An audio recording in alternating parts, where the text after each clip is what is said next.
យខ្លួនតែមួយមិនដែលខ្វល់រឿងស្នេហាគិតតែធ្វើការរឿងស្នេហានឹកពេលណាអូយជឿក្បាល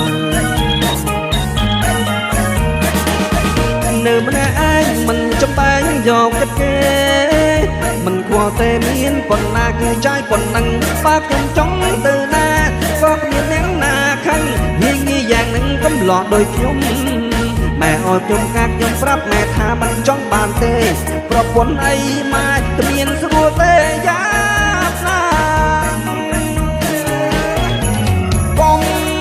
ល្អិតព្រួយប្រពន្ធមួយក៏មិនយកខ្លួនទៅក្បែ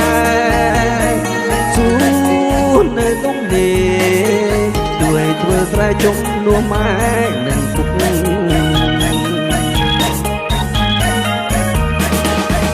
នៅម្នាក់ឯងមិនចំបែងយកចិត្តគេ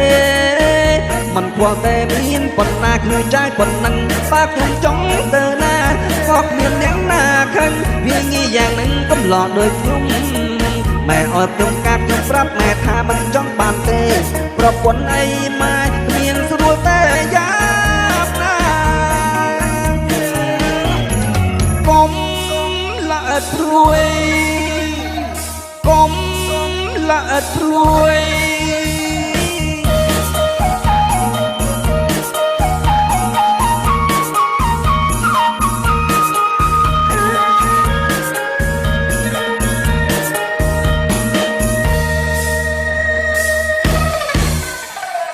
កុំល្អិតព្រួយខ្លួនតែមួយមិនដែលខ្វល់រឿងស្នេហាគិតតែធ្វើការរឿងស្នេហានឹកពេលណាអូយជឿក្បាល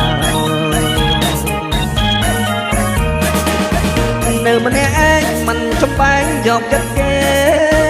មិនខ្វល់តែមានប៉ុណ្ណាគឺចាយប៉ុណ្ណឹងបើខ្ញុំចង់ទៅណាក៏គ្មានអ្នកណាខឹងវាងាយយ៉ាងនឹងកំឡោះដោយខ្ញុំម៉ែអត់ខ្ញុំកាត់ខ្ញុំប្រាប់ម៉ែថាមិនចង់បានទេប្រពន្ធអី